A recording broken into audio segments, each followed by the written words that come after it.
16 yılda yaşadığım Paris'teyim. Paris'in de benim için en önemli mekanlarından birinin önündeyim. La Palette.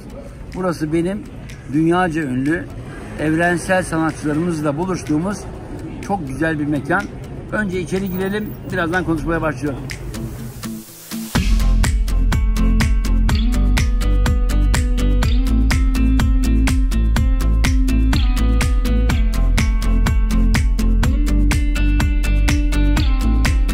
...1977'de ilk kez Paris'e gelmiştim ama 1977'de geldiğimde burayı bilmiyordum açıkçası.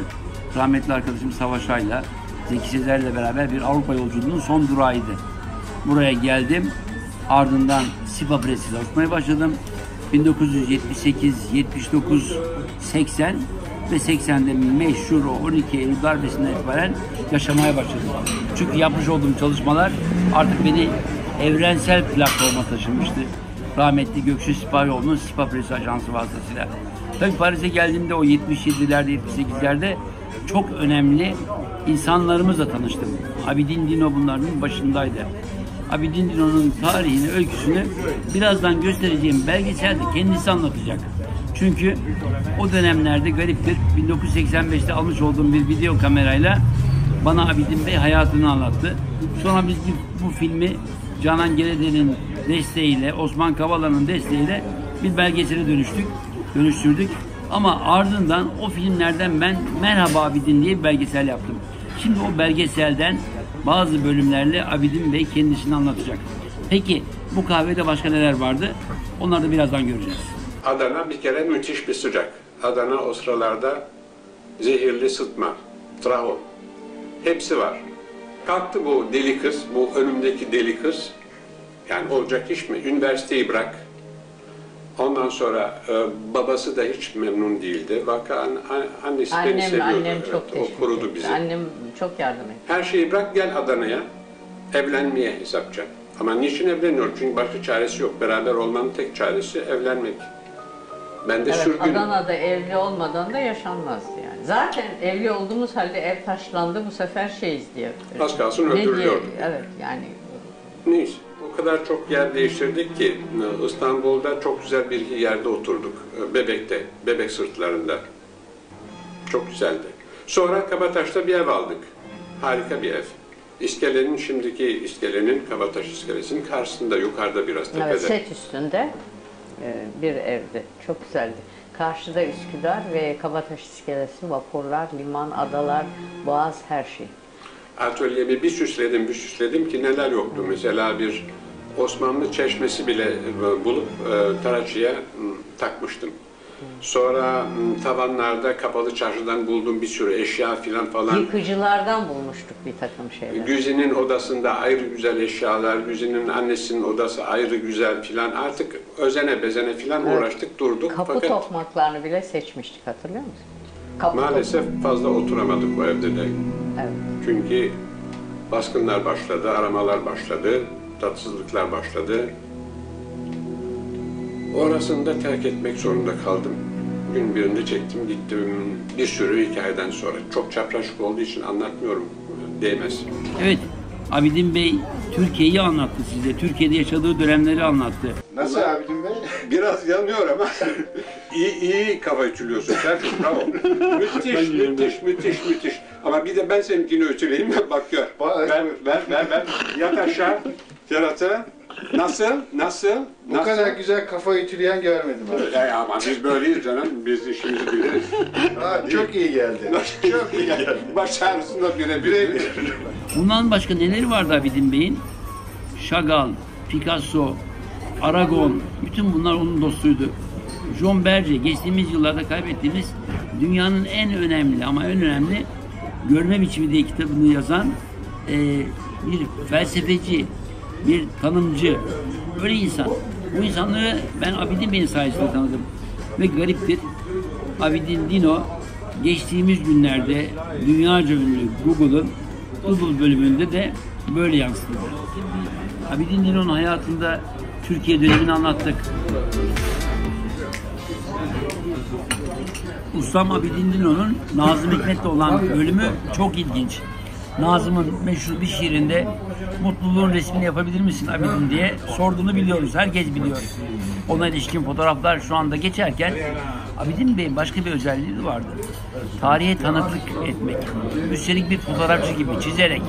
Şimdi onunla beraber o dönemde 1980'lerde Paris'te yapılan bir ırkçılığa karşı bir gösteriye gidiyoruz. Ve Abidin Bey tıpkı 1968 heyecanı gibi o gösteriyi çiziyor.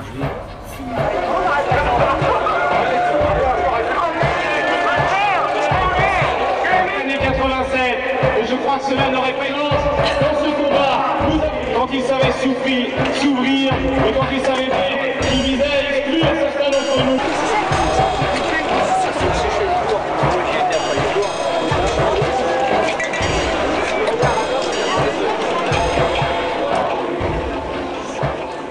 Yıllar boyu sokaklarda dolaşa dolaşa bir şeyler çizdim.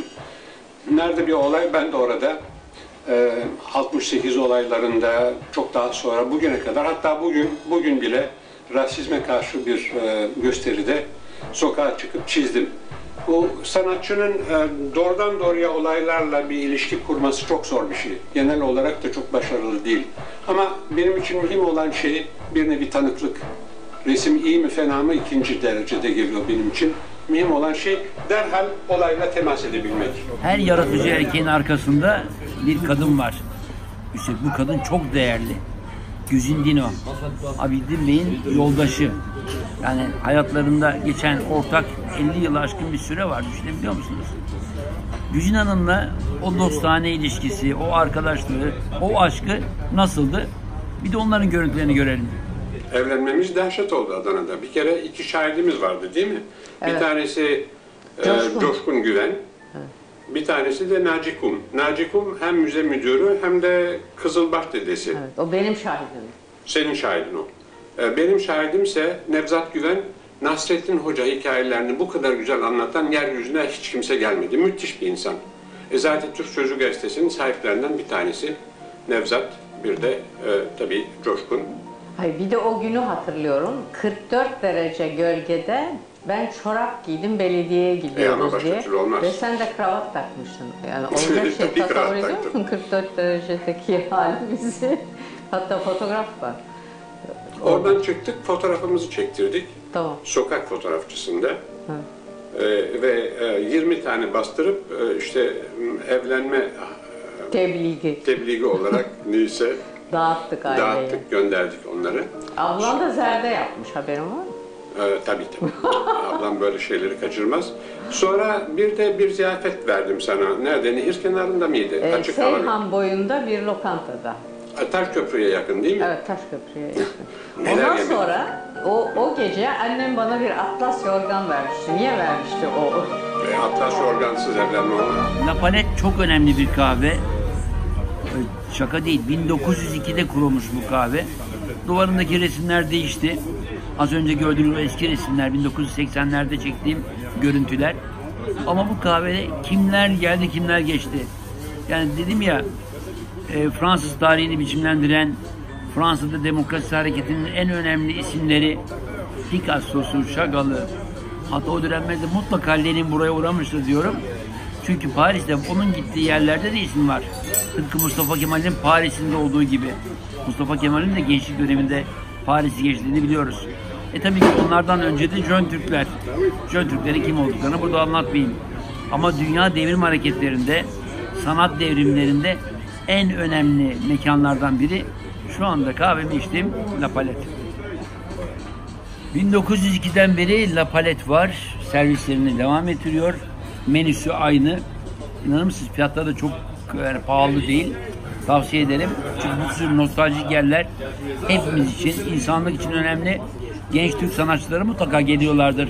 Tıpkı 80'li yıllarda, 90'larda benim olduğum dönemde olduğu gibi. Ama unutmayalım, bu tür tarihi mekanlar İstanbul'da da var. İnşallah Meseret gibi, Tokatlıyan gibi, Markiz gibi pastanelerimiz de açılır. Sanatçılarımız oralarda buluşurlar eskiden olduğu gibi. Tabii ki Papirüs'ü, Kaktüs'ü de unutmayalım. Bütün bu mekanların hikayelerini başka bölümlerde anlatacağız. Şimdilik size hoşça kalın diyorum. Paris'teki turlarıma devam ediyorum.